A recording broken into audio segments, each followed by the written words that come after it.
Bien-aimés dans le Seigneur, je vous salue dans le précieux nom de notre Seigneur Jésus-Christ. Vous êtes la bienvenue sur cette chaîne, l'unique véritable Dieu, où je partage la parole vivante, la parole efficace, la parole créative, celle qui était depuis le commencement. Je souhaiterais aider chacun de nous à se rapprocher de Dieu afin de développer sa relation d'intimité avec Dieu. Et oui, bien-aimés frères et sœurs en Christ, lorsque vous connectez la chaîne, édifiez-vous via la parole. La parole sans sémence dans le cœur, qu'elle porte. Oui, bien-aimés frères et sœurs en Christ, que cette parole touche vos vies, que cette parole touche, transforme vos vies, que cette parole touche, illumine vos cœurs, sauve les vies. Après vous être édifiés, bien-aimés frères et sœurs, je vous invite à partager. Oui, bien-aimés frères et sœurs en Christ, Jésus-Christ, quand il était sur terre, partage la parole. Il partait d'un point à l'autre. De nos jours, bien-aimés frères et sœurs en Christ, via les réseaux sociaux, nous n'avons pas besoin de nous déplacer, mais nous pouvons utiliser ce moyen pour partager la parole, pour toucher plusieurs aux esprits. Bien-aimés frères et sœurs en Christ, via votre canal, en partageant la parole de Dieu, vous allez toucher et transformer les vies. Via votre canal, en partageant la parole de Dieu, vous allez toucher et transformer les vies. Via votre canal, en partageant la parole de Dieu, vous allez toucher, illuminer les cœurs, sauver les vies. Voyez-vous, bien-aimés frères et sœurs en Christ, de la sorte, il n'y aurait pas seulement plus de joie pour un seul pécheur. Nous allons inonder le ciel de joie et encore de joie. Merci, Seigneur. Je vous invite bien évidemment à vous abonner. À vous abonner vous permettra, bien aimés frères et sœurs en Christ, de vous édifier via les enseignements que vous allez recevoir. Vous abonner vous permettra également de grandir spirituellement. Vous abonner vous permettra, bien aimés frères et sœurs en Christ, gardez notre relation. Bien, Seigneur, passons en prière. Dieu de grâce, de bonté, Dieu d'amour, de miséricorde, Alpha, Oméga, je viens bénir ton nom ce matin, t'élever, t'honorer, t'élever, t'acclamer, célébrer ta grandeur, ô Dieu grand, Dieu bon, Dieu juste. Le véritable Dieu, c'est toi. Merci pour ce nouveau matin, pour ce nouveau jour. Merci pour la santé divine, la protection divine, la sécurité divine. Merci pour le souffle de vie. Comptez parmi les vivants, nous sommes infiniment reconnaissants. Esprit Saint, viens sanctifier les lieux. Dresse autour de moi un mur de feu, afin d'éloigner toute influence négative qui pourrait nuire à ma prière. Arrache, sécurise-la. Conduis-la afin qu'elle parvienne agréablement aux oreilles de mon Dieu. Merci, Saint-Esprit. Père, je te dis merci pour ce moment précieux et précieux que tu nous donnes de venir honorer à ce rendez-vous pour partager ta parole, cette parole vivante, cette parole efficace, cette parole qui est au commencement, qu'elle change les vies. Oui, Seigneur, tu sais le faire. L'honneur, la gloire et l'adoration te reviennent pour les siècles des siècles. Au nom puissant de Jésus-Christ, je t'ai prié. Amen. Nous allons poursuivre par la lecture de 1 Samuel 1 à partir du verset 1. Là, il est écrit, il y avait un homme de Ramattam, Topsi, de la région montagneuse d'Éphraïm, du nom d'Elkana. Il était le fils de Jéroham, fils d'Élu, petit-fils de Tobu, arrière-petit-fils de Tub. Il était éphraimite. Il avait deux femmes, l'une s'appelait Anne et l'autre Pénina. Pénina avait des enfants, tandis que Anne n'en avait pas. Chaque année, cet homme montait de sa ville jusqu'à Silo pour adorer l'Éternel, le Maître de l'univers. Il lui offrit des sacrifices. Là se trouvaient deux fils d'Élie, Ophné et Phiné, qui étaient prêtres de l'Éternel. Le jour où Elkana offrait son sacrifice, il donnait des portions à sa femme Pénina et à tous les fils et toutes les filles qu'il avait d'elle. Mais à Anne, il donnait une double portion, car il l'aimait, même si l'Éternel l'avait rendue stérile.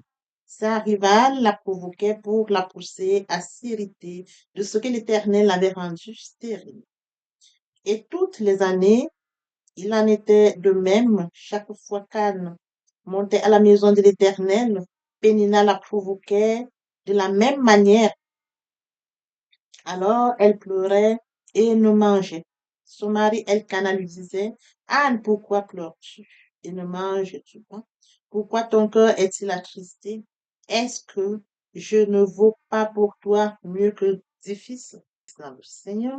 Aujourd'hui, nous allons partager notre enseignement intitulé L'amour de Dieu. Le point qui captive notre attention ce matin, c'est un exemple biblique, un exemple parlant, l'histoire de Anne. Permettez-moi d'aborder un point très important, c'est de mourir en soi et de naître en Christ via la repentance et la conversion. Nous étions de leur nombre, loin du Père, loin de la source, loin de notre premier amour.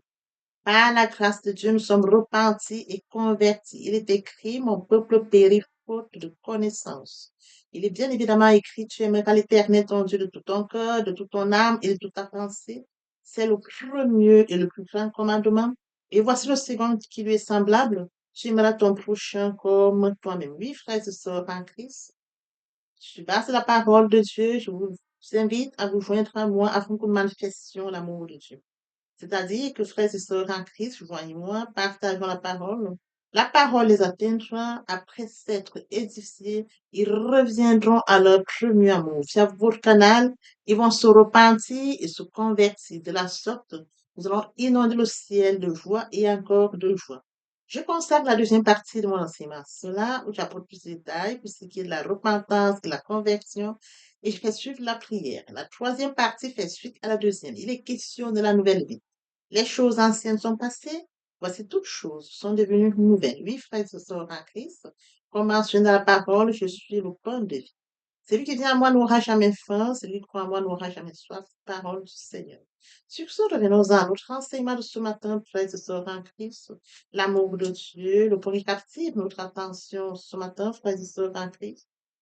L'histoire de Anne. Oui, frères et sœurs en Christ dans le Seigneur, permettez-moi de rebondir sur les thématiques que nous avions déjà abordées bien avant. Il était question de méditer la parole sur 24 heures. Nous avons choisi une heure à laquelle nous allons méditer la parole. Nous allons rencontrer Dieu parce que Dieu est sa parole. Oui, frères et sœurs en Christ, dans la méditation, nous avons reçu la parole par la foi.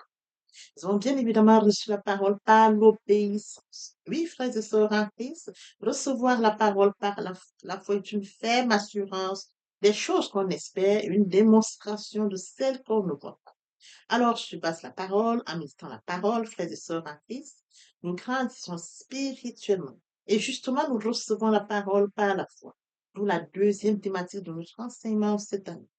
Oui, frères et sœurs en Christ, au fur et à mesure que nous allions donc méditer la parole, oui, frères et sœurs, nous développions une relation d'intimité avec Dieu. Et développer une relation d'intimité avec Dieu, frères et sœurs, c'est manifester l'amour. Lorsque nous allons chercher à connaître Dieu, parce que Dieu nous a déjà créés, Dieu nous connaît déjà. Nous allons le chercher, nous allons le connaître. Nous manifestons l'amour. Oui, frères et sœurs, de la thématique, l'amour de Dieu, dont nous partageons aujourd'hui. Frères et sœurs en Christ, l'amour de Dieu, le point qui captive notre attention ce matin, l'histoire de Anne. Oui, frères et sœurs, comme mentionné dans le texte, Elkanah avait deux femmes, une Pénina et l'autre Anne. Chaque année, il montait avec ses épouses et les enfants de Pénina pour offrir le sacrifice à l'Éternel. Oui, frères et sœurs en Christ, il offrait des sacrifices, une portion à sa femme et à ses enfants, mais une double portion pour Anne. Il aimait Anne. Oui, frères et sœurs en Christ, lorsque nous lisons ce texte, nous comprenons que Anne vivait dans un... Anne était une femme douce. Après lecture de ce texte, nous comprenons bien évidemment que Anne était stérile. Frères et sœurs en Christ, Anne vivait dans une situation difficile, une situation à laquelle sa coépouse se moquait d'elle. Sa coépouse n'avait aucune considération à son égard parce que sa coépouse, selon elle, avait des enfants. Elle pensait qu'elle était plus considérée parce qu'elle avait des enfants. Et au regard de Anne, pour elle, Anne n'avait pas d'importance. Anne n'avait pas de place. Mais elle oubliait que l'Éternel avait un plan pour Anne. Elle oubliait que l'Éternel préparait Anne. Oui, frères et sœurs en Christ, lorsque Anne montait offrir son sacrifice, Anne était observatrice. Anne n'a pas seulement offert le sacrifice. Lorsqu'elle montait à Silo, oui, nous allons lire, oui, frères et sœurs en Christ, que Anne était triste. Anne a coulé d'abondantes larmes. Lorsqu'elle est montée à Silo, frères et sœurs en Christ, malgré le fait que sa épouse se moquait d'elle, comme elle n'avait pas d'enfant, elle montait à Silo, elle présentait sa situation à Dieu.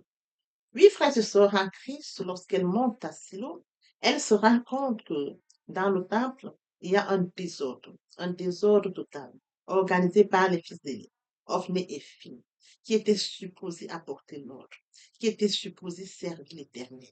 Oui, frères et sœurs en Christ, observatrices, elle regarde et elle se rend compte qu'il y a un manque dans la maison de l'Éternel, une absence dans la maison de l'Éternel, il y a un désordre dans la maison de l'Éternel.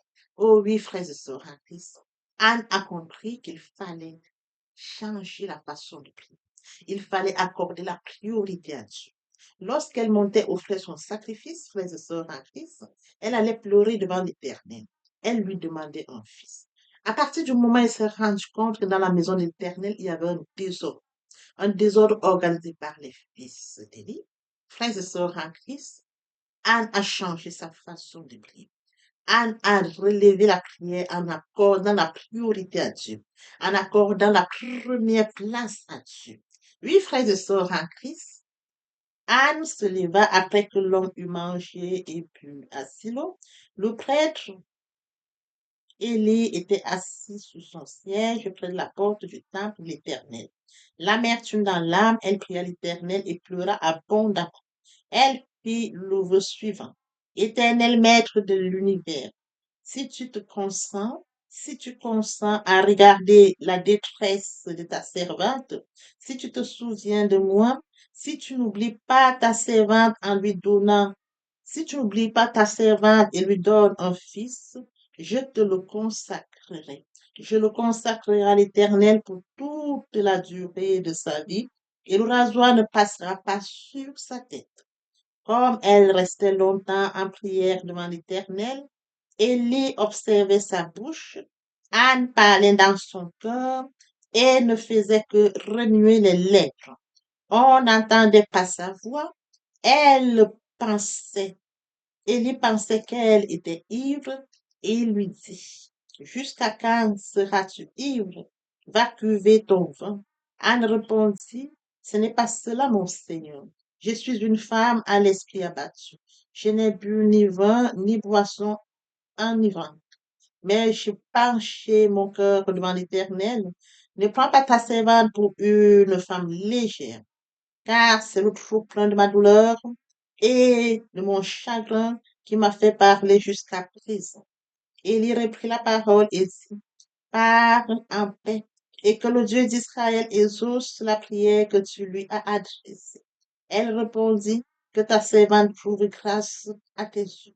Cette femme s'en alla, elle se remit à manger, et son visage ne fut plus de même. Oui, frères et sœurs, après lecture de cette partie, ils sont assis.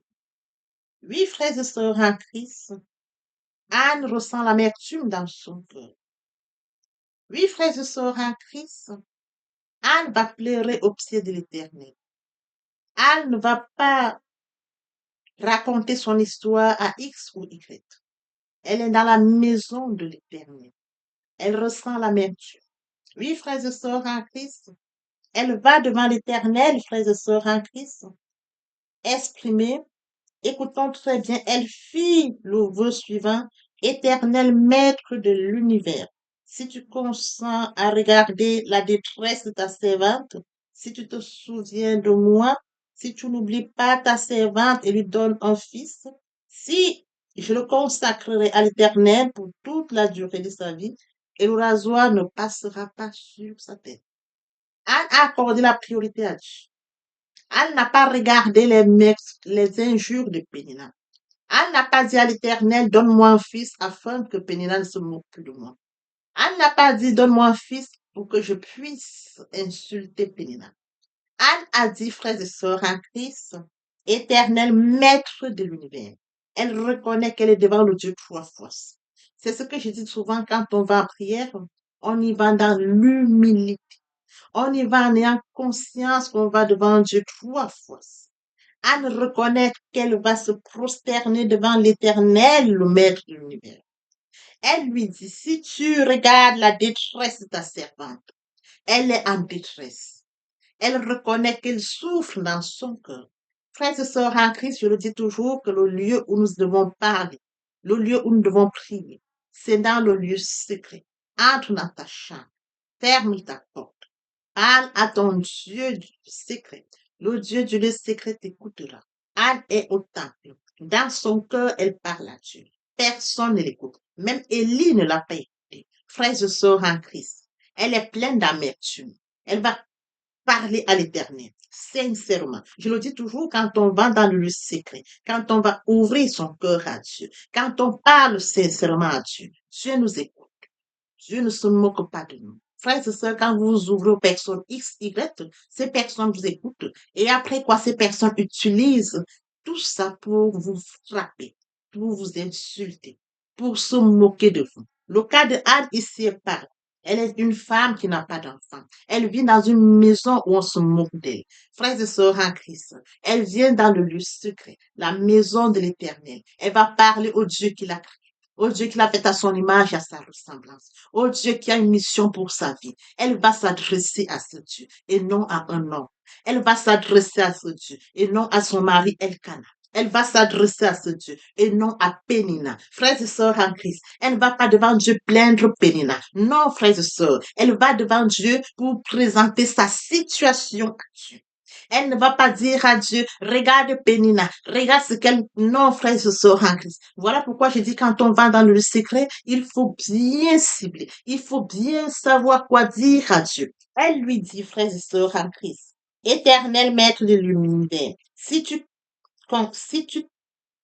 consent à regarder la détresse et la détresse de ta servante. Elle exprime sincèrement qu'elle a la détresse à l'Éternel. Elle ne lui cache rien. Et elle dit par la suite, si tu te souviens de moi, si tu n'oublies pas ta servante et lui donne un fils, si tu te souviens, les conditions, et lui donne un fils. Elle n'a pas demandé une fille, elle a demandé un fils. Oui, frères et sœurs en Christ, je le consacrerai à l'Éternel pour toute la durée de sa vie. Elle n'a pas demandé le fils pour elle. Elle a dit, Seigneur, si tu te souviens de ta servante, c'est écrit.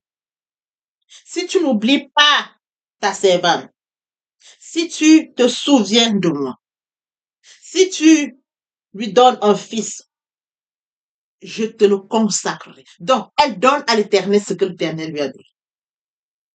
Lorsque nous remontons dans la Bible, Abraham avait un fils. Abraham et Sarah n'avaient pas d'enfant. Dieu leur a dit, je vous donnerai un enfant. À la même période cette année, la prophétie est sortie, vous aurez un enfant. Lorsqu'ils ont eu un enfant, Dieu leur a demandé à Abraham, donne-moi ton fils. Il n'a pas hésité. Il n'avait que l'unique fils. L'amour de Dieu. Dieu lui a dit, il faudrait que tu puisses prendre son fils et que tu me donnes un sacrifice.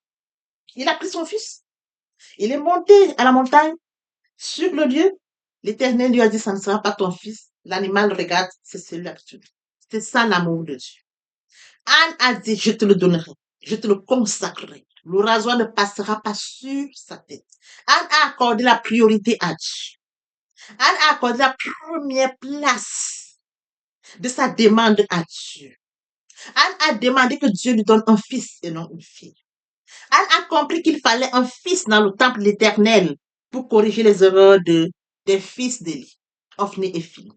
Anne a compris que si Dieu lui donne un fils et qu'elle redonne à Dieu, la maison de l'Éternel sera dans l'ordre.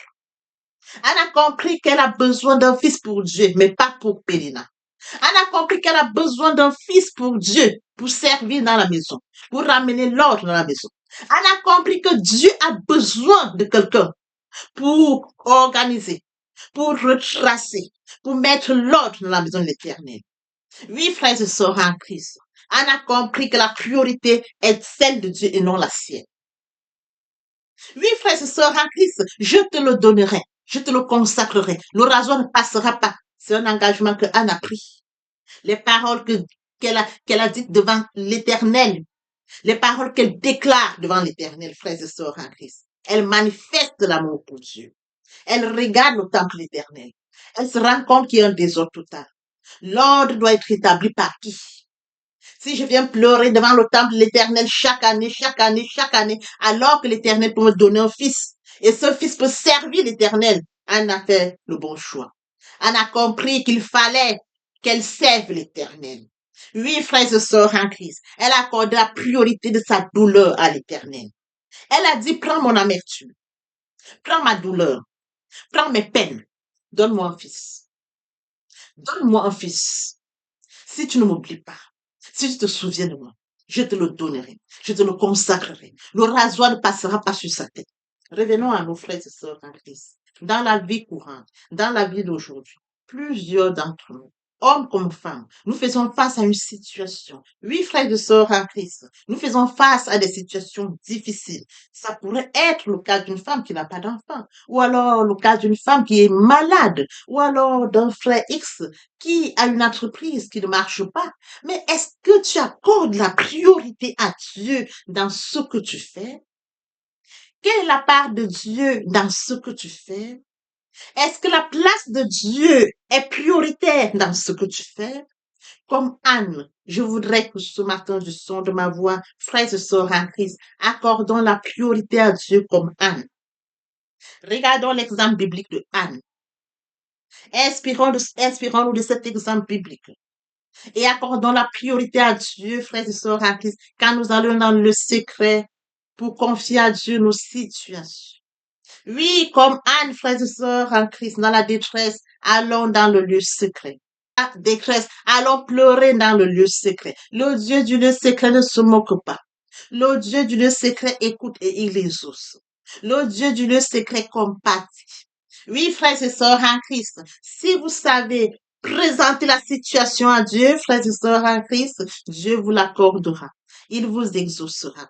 Comme Anne, présentez la situation à Dieu clairement. Qu'est-ce que vous traversez? Quelle est votre amertume? Oui, frères et sœurs en Christ, allez à Dieu au nom aux hommes. Parlez à Dieu au nom aux hommes. Présentez la situation à Dieu et non aux hommes. Dieu écoute, Dieu vous exaucera. Les hommes vous insulteront après que vous ayez raconté tout. Ils utiliseront ça comme fouet. Frères et sœurs en Christ, on ne bavarde pas en désordre. Je ne dis pas qu'il y a des hommes à qui on ne se confie pas, mais il faudrait avoir le discernement dans la vie. Il faudrait prendre du temps. On ne parle pas de sa vie en désordre. Le meilleur endroit pour parler de sa vie, c'est dans le lieu secret. Le Dieu du lieu secret t'a créé. Il a une mission pour toi. Il sait pourquoi il t'a créé. Si tu rentres dans le lieu secret, si tu te confies sincèrement au Dieu du lieu secret, si tu lui parles sincèrement de ta situation, et par contre, tu lui présentes ta situation. Mais alors, il faudrait que tu comprennes une chose, la priorité de Dieu dans ta situation. Quelle est la place quelle est la place que tu lui accordes pour solutionner ce problème? Est-ce qu'il y a une priorité pour Dieu? Il est écrit dans la parole de Dieu, Matthieu 6,33, cherchez premièrement le royaume et la justice de Dieu, et toutes choses vous seront données par-dessus. Anne n'a pas hésité. Anne a besoin d'un enfant, elle dit, je te le donnerai, je te le prêterai. Le rasoir ne passera pas sur sa tête. Frères et sœurs en Christ, elle a pris un engagement. Elle a marqué l'amour. Elle a dit, Seigneur, je te le donne, je te le prête. Parce que je sais que tu feras de lui ce que tu voudras. Parce que je sais qu'ici, je ne maîtrise pas. Mais je vois de mes yeux le désordre qui règne dans ta maison. Je sais qu'il y a besoin d'un fils et non d'une fille. Voilà pourquoi je te demande, donne-moi un fils. Donne-moi un fils. Elle n'a pas dit, Seigneur, donne-moi des jumeaux. Elle n'a pas dit, Seigneur, donne-moi des quadruplets. Elle n'a pas dit, Seigneur, donne-moi des triplets. Elle a dit, donne-moi un fils. Un seul fils. Le genre masculin. Donne-moi un fils. Le rasoir ne pas. Elle a pris des engagements devant Dieu. Dans le lieu secret. Dans son cœur, elle a parlé à Dieu. Oui, frères et sœurs en Christ, Dieu regarde au cœur. Vous me chercherez. Vous me trouverez. Si vous me cherchez de tout votre cœur. Papa, je t'aime. Papa, je t'aime. Oh. Papa, je t'aime, tu es mon papa. Papa, je t'aime. Papa, je t'aime. Oh. Papa, je t'aime, tu es. Voici, nous allons poursuivre les deuxième et troisième parties de notre enseignement. C'est riche important pour compléter cette première pour notre édification. Sur ce, je vous quitte dans l'oreille pour la suite. Merci, Seigneur. Oui, bien, mes frères et sœurs en Christ, il passe de l'âme vivante à l'esprit vivifiant. Il est bien évidemment écrit à Jean 3. Il est bien évidemment écrit dans Jean 3, 8. Le vent souffle où il veut et tu entends le bruit, mais tu ne sais d'où il ne vient, ni où il va.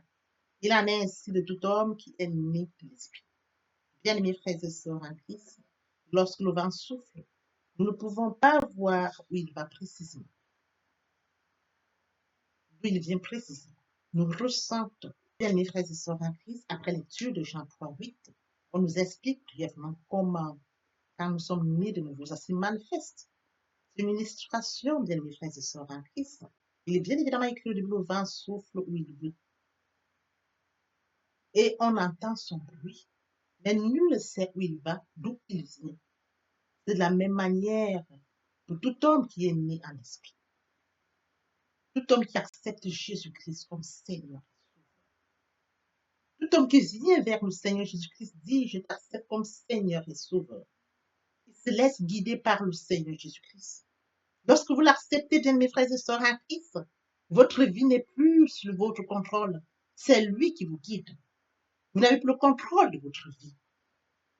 Vous sentez qu'on vous conduit comme le vent qui souffle. C'est écrit, le vent souffle où il veut. Tu entends le bruit. Quand le Saint-Esprit est en vous, vous sentez, vous le ressentez que l'Esprit Saint est là. Mais c'est lui qui vous conduit. C'est lui qui vous guide. C'est lui qui vous oriente. Le vent souffle où il veut. Et tu entends le bruit, mais tu ne sais d'où il vient, d'où il va. Bien, mes frères et sœurs en Christ, après lecture de Jean 3:8, une illustration nous montre comment quand un homme naît de nouveau,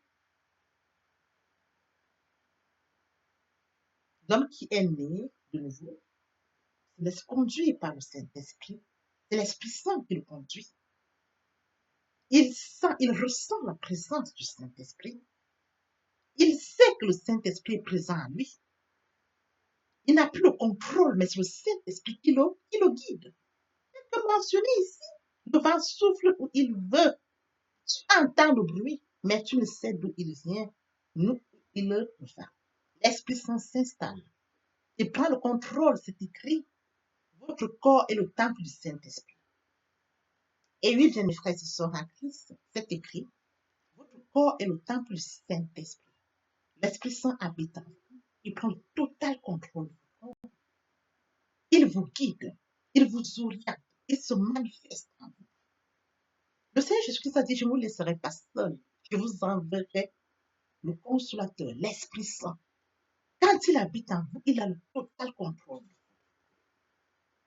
Il se manifeste. Ce n'est plus vous qui prenez le contrôle, mais c'est le Saint-Esprit qui prend le contrôle. C'est lui qui vous guide. C'est lui qui vous oriente. Oui, bien, mes frères et sœurs, Christ est assis à la droite du Père. Il intercède en notre faveur. Il ne nous a pas laissés seuls. Le Saint-Esprit qui est en nous prend la suite, prend la relève. Nous comptons, mes frères et sœurs en Christ, l'année ainsi de tout homme qui est né en esprit. Poursuivons par la lecture de Actes 26:8. Quoi nous semble-t-il incroyable que Dieu ressuscite les morts?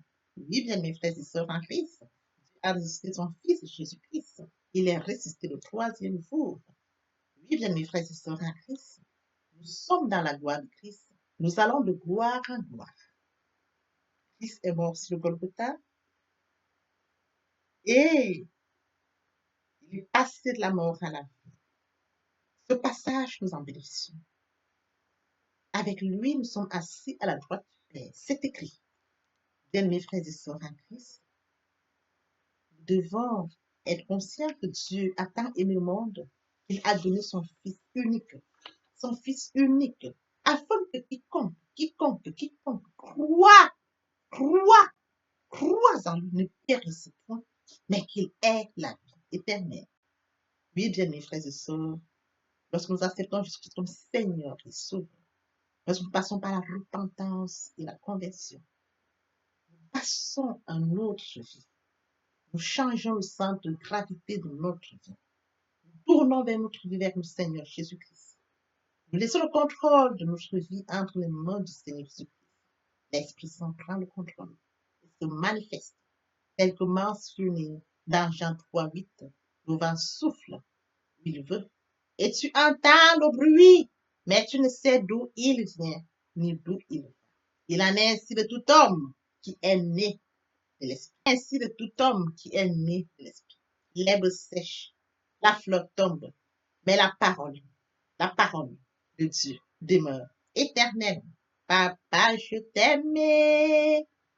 Papa, je t'aime. Oh. Papa, je t'aime. Tu es mon papa. Papa, je t'aime. Papa, je t'aime. Oh. Papa, je t'aime. Tu es mon bien-aimé et mon Dieu. Et mon Dieu. Et mon Dieu. Oui, bien mes frères et sœurs en Christ, le moment est venu pour nous de poursuivre avec les deuxième et troisième parties de notre enseignement.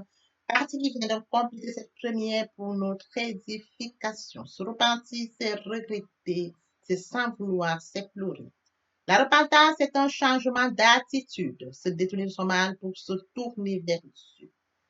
Venez, plaidons, dit le Seigneur, si vos péchés sont comme le cramoisi, ils deviendront blancs comme la neige. S'ils sont comme la poupe, ils deviendront comme la laine. Se convertir, c'est le fait de déplacer le centre de gravité de ma vie ancienne vers mon Dieu. Se convertir, c'est de croire en Jésus-Christ. En un mot, nous pouvons dire que la conversion accompagne la repentance.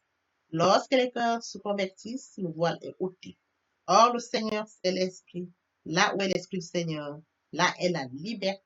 Pour toutes les personnes qui ne se sont pas encore engagées à suivre le Seigneur, pour ceux qui se sont engagés, et qui auraient, pour ceux qui se sont engagés, et qui auraient abandonné quelque raison que ce soit, le moment est venu pour nous, bien mes frères et sœurs en Christ, de passer en prière via cette chanson. Miséricorde insondable, Dieu peut-il tout pardonner? Absoudre si coupable et mes péchés oubliés. Jésus, je viens à toi, tel que je suis, je viens à toi. Jésus, je viens à toi, tel que je suis, papa. Ah, répétez après moi la prière, Seigneur Jésus. Je m'engage à te suivre tes souffles. Je sais que tu es mort sur la croix de Golgotha. Le troisième jour, tu es ressuscité afin que je sois justifié. Merci, Père, pour l'œuvre de la foi. Merci pour l'amour que tu as manifesté au travers de ton Fils. Merci, Seigneur, pour le salut de mon âme. Merci pour avoir sauvé mon âme. Amen. Notre Père Céleste, merci pour les âmes précieuses. Merci pour l'engagement que tu leur donnes. Mon Dieu, mon roi, je te prie de veiller, de conduire, afin qu'ils y restent. Dieu qui sait faire, qui peut faire, je laisse entre tes mains. L'honneur, la gloire, l'adoration te reviennent pour les siècles des siècles. Au nom puissant de Jésus-Christ, je t'ai prié. Amen. Oui, bien, mes frères et sœurs en Christ dans le Seigneur, après cette sincèrement repentie et converti, il faut y rester, il faut y demeurer. Comment le faire? Premièrement, invoquer le Saint-Esprit. L'Esprit Saint prendra contrôle durant la méditation. Poursuivra la lecture du verset ou du texte qui servira d'appui durant la méditation. Matthieu 4, 4, l'homme ne vivra pas seulement de pain, mais de toute parole qui sort de la bouche de l'Éternel. Méditer la parole, c'est l'approfondir, c'est la mûrir, c'est aller en réflexion profonde. Ce livre de la loi ne s'éloigne point de toi, médite-le jour et nuit. Que ce livre de la loi ne s'éloigne point de toi, médite-le jour et nuit. C'est alors que tu auras du succès dans tes entreprises. C'est alors que tu réussiras. Suivra la réception, bien-aimés, lorsque nous donnons. Oui, bien, mes frères et sœurs, suivra la réception, on ne donne que ce qu'on reçoit. Lorsqu'on plante une graine, on s'attend à la récolte.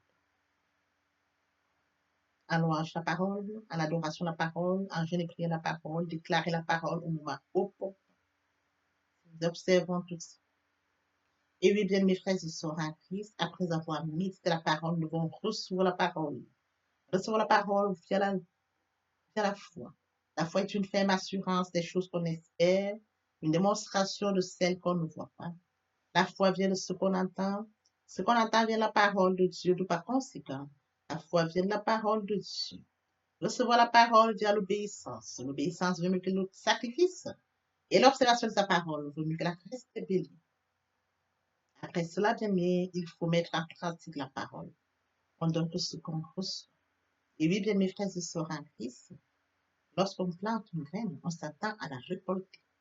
Et oui, bien mes frères et sœurs en Christ, lorsque nous plantons, nous attendons une récolte. En louange la parole, l'adoration la parole.